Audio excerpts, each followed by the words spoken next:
Students, तो आज का हमारा टॉपिक है द फिलेंडर टॉम। फिलेंडर का मतलब क्या होता है वो हम स्टोरी में जानेंगे, लेकिन मैं आपको थोड़ा सा बता देती हूँ। ऐसे लोग जो कुछ काम तो नहीं करते लेकिन फिर पैसे को बहुत ज़्यादा उड़ाते हैं। ठीक है, चलिए देखते हैं कैसे। और ये टॉम जो है एक कैरेक्टर है इस स्टोरी में ही, और वो कैसे ऐसा इंसान बना है या वो कैसा, मतलब उसके इस टॉम के बारे में हम पूरा कम्प्लीटली पढ़ेंगे। Got it? चलिए देखते हैं। When I was a very young small boy, I was made to learn by the heart certain of the fables of La Fontaine, and the moral of each was carefully explained to me.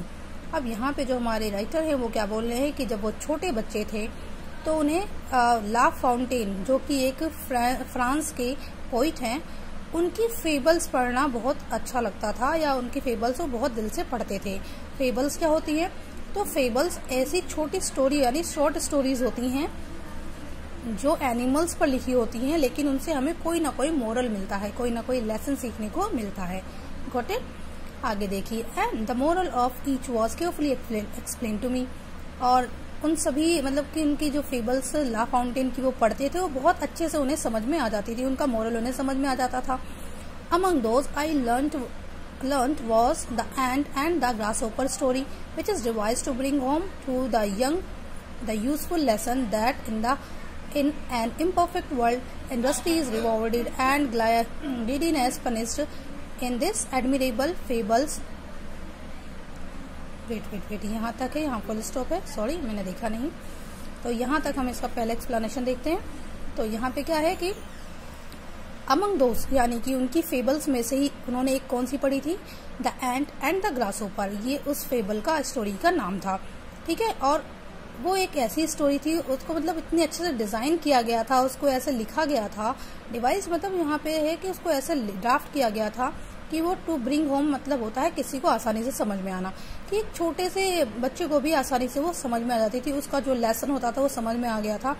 इस story की बात कर रहे हैं writer. ठीक है, कि इसका जो लेसन है वो आसानी से छोटे बच्चे को भी समझ में आ जाता था कि इस हमारा जो इम्परफेक्ट वर्ल्ड है, यानी हमारे वर्ल्ड में सारी चीजें परफेक्ट तो नहीं है, तो हमारा जो इम्परफेक्ट वर्ल्ड है उसमें इंडस्ट्री इज रिवॉर्डेड। यानी इंडस्ट्री यहाँ इन द सेंस है कि ऐसा मतलब कि काम को जो हार्डवर्क करता है उसको रिवॉर्ड मिलता है, और जो काम नहीं करता है या फिर आप बोल सकते हो कि सीरियस नहीं रहता अपनी लाइफ को लेके, हार्डवर्क को लेकर टाइम पास करता है, उसको पनिशमेंट मिलती है।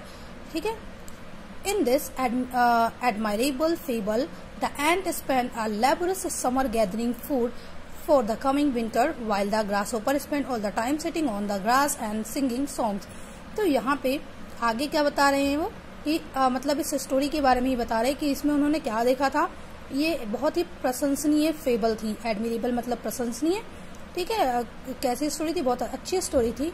और इसमें ये बताया गया था कि जो एक एंट होती है, जो चींटी होती है, वो परिश्रमी, बहुत ज्यादा परिश्रमी होती है, और वो समर में क्या करती है, मतलब कि समर यानी गर्मी के महीने मौसम में बहुत काम करती है, बहुत सारा फूड इकट्ठा करती है। किस लिए? ताकि सर्दियों में वो आराम से उसे खा सके। ठीक है, यानी कि सर्दियों के लिए वो समर में ही बहुत सारा इकट्ठा करती है अपना फूड। ठीक है, लेकिन जो ग्रास ऊपर होता है वो क्या करता है, वो पूरे टाइम ग्रास पे बैठ जाता था और गाना गाता रहता था। लेकिन अब क्या होता है आगे देखिए। When winter comes the ant has a good store but the grasshopper has an empty larder.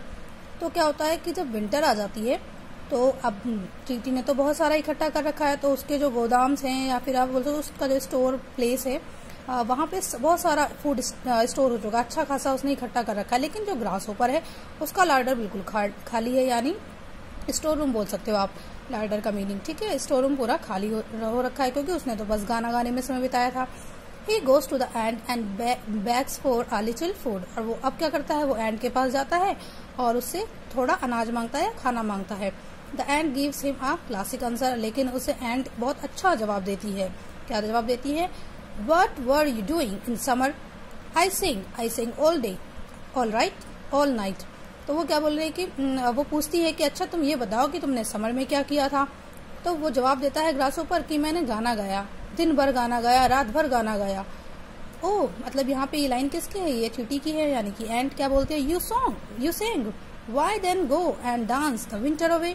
तो वो कहती है अच्छा तुमने गाना गाया था तो फिर जाओ और सर्दियों को भी ऐसे ही बिता दो, जब तुमने गर्मियों में कुछ काम नहीं किया था तो जाओ सर्दियों में भी बिता दो। मतलब बहुत अच्छा जवाब दिया। The fable ends with the moral, वही दोबारा बता रहे कि ये जो कहानी है ये कहाँ खत्म होती है। Industry is rewarded and giddiness punished, की जो श्रम होता है यानी अगर हार्डवर्क करते हो तो उसका कुछ ना कुछ फल मिलता है, लेकिन अगर आप टाइम वेस्ट करते हो तो वो पनिशेबल होता है यानी उसको पनिशमेंट मिलती है। Got it. अब चलिए आगे देखते हैं। अब हमारे राइटर क्या कह रहे, I could never agree to this moral, लेकिन वो कह रहे हैं कि मैं इससे कभी एग्री नहीं था। अब वो बता रहे हैं ठीक है कि मैं इस मॉरल से कभी एग्री था ही नहीं। My sympathies were with the grasshopper and for some times I never saw an ant without putting my foot on it. अब वो क्या कह रहे हैं कि मेरी जो संपत्ति थी यानी सहानुभूति थी वो किसके साथ थी, ग्रासहोपर के साथ। और फॉर सम टाइम, कभी कभी मतलब कुछ समय के लिए तो मैं क्या करता था, मैं कभी देखता ही नहीं था चींटियों को without putting my foot on it, मतलब उनके ऊपर बिना पैर रखे मैं उनको देखता ही नहीं था। ठीक है। The other day when I so my friend George Ramsay taking lunch by himself in a restaurant, the fable again comes to my mind। अब वो आगे क्या कहने कि अगले दिन क्या हुआ कि मैंने अपने फ्रेंड को, अब ये यहाँ से एक्चुअली आपकी स्टोरी सुनी हुई तो आपके बचपन की बात वो बता रहे थे राइटर, ठीक है, लेकिन यहाँ से एक्चुअल में स्टोरी शुरू होती है। तो वो यहाँ पे क्या बोल रहे हैं कि अगले दिन क्या हुआ कि मैं अपने फ्रेंड को, मैंने अपने एक फ्रेंड को देखा जिसका नाम था जॉर्ज रामसे, और वो क्या कर रहा था, वो लंच ले रहे थे अकेले, मतलब लंच खा रहे थे दोपहर का भोजन रेस्टोरेंट में। और जब उन्होंने अपने फ्रेंड को देखा तो क्या हुआ कि वो फेबल उन्हें दोबारा याद आ गई, उनके माइंड में दोबारा आ गई। I had never seen anyone in such deep gloom. वो कहते हैं कि मैंने कभी भी इस तरह का सैडफुल, मतलब कि ऐसा कोई इंसान नहीं देखा जो इतना गहराई से सैडनेस यानी कि बहुत ज्यादा उदास हो, दिल से दुखी हो। He looked as though the burden of the world, the whole world sat on his shoulder. उसको देख के ऐसा लग रहा था जैसे कि पूरी दुनिया का जो बोझ है वो उसके कंधों पर आ गया है। I was sorry for him, मुझे बहुत दुख हो रहा था।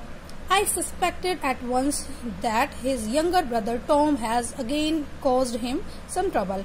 फिर मुझे थोड़ा संदेह हुआ, क्या संदेह हुआ कि शायद ये अपने यंगर ब्रदर यानी अपने छोटे भाई टॉम ने इनको किसी परेशानी में फिर से डाल दिया है।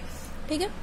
I went up to him and held out my hand। तो मैं उसके पास गया और मैंने अपना हाथ बढ़ाया। अब देखो आपको टॉम इंट्रोड्यूस हो गया यहाँ पे। टॉम के ये जो हमारा कैरेक्टर मैंने बताया था इस स्टोरी में है, तो ये टॉम कैसे अपना पूरा जीवन जो है वो पैसे लुटाने में और वेस्ट कर देता है, उसके बारे में हम जानेंगे आगे। ठीक है।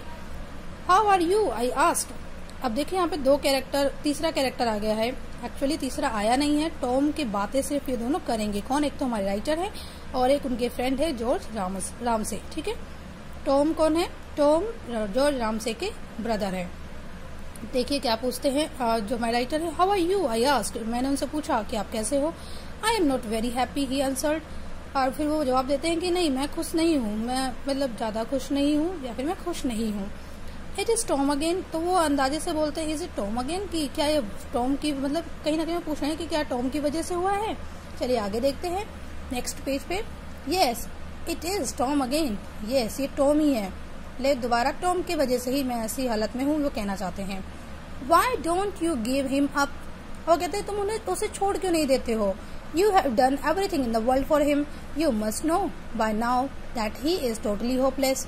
तो वो कहना, मतलब जो राइटर है वो टॉम जॉर्ज को समझाते हैं कि तुम उसे छोड़ क्यों नहीं देते हो, तुमने उसके लिए अपनी मतलब हर कुछ सब कुछ किया, मतलब इस दुनिया में वो कहना चाहते हैं कि वो हर मतलब सब कुछ उसके लिए किया। ठीक है। और यू मस्ट नो, और तुम अब जान भी चुके हो कि वो मतलब उससे कोई किसी तरह की आशा रखना बेकार है। तो अब ये जो हमारा पैराग्राफ है ये हमारे राइटर है जो हमें टॉम के बारे में बताने वाले हैं, ना कि टॉम के ब्रदर। टॉम के ब्रदर की बात यहाँ तक हो चुकी है, यहाँ से जो राइटर है वही हमें टॉम के बारे में इंट्रोड्यूस कर रहे हैं। Got it. चलिए देखते हैं आगे। I suppose every family has a black sheep. Tom has been a source of creating trouble for 20 years. वो कह रहे हैं, जो राइटर वो कहता है कि मुझे लगता है कि हर एक फैमिली में ऐसा एक ब्लैक शीप तो होता ही है। Black sheep in the sense है कि ऐसा इंसान जो किसी के लिए कुछ अच्छा करता ही ना हो, या फिर आप बोल सकते हो कि यूजलेस इंसान, ठीक है। Tom had been a source of creating trouble for 20 years। टॉम एक ऐसा इंसान है, वो एक सोर्स है, एक स्रोत है किसका, ट्रबल क्रिएट करने का 20 सालों से। यानी वो किसके लिए ट्रबल क्रिएट कर रहा है, प्रॉब्लम्स लाता है अपने भाई के लिए, और वो कब से 20 सालों से ला रहा है। He had begin life decently enough, लेकिन बता रहे हैं कि जो माय राइटर बता रहे हैं कि लेकिन उसने मतलब लाइफ अच्छे से स्टार्ट की थी अपनी, डिसेंटली उसने अपनी लाइफ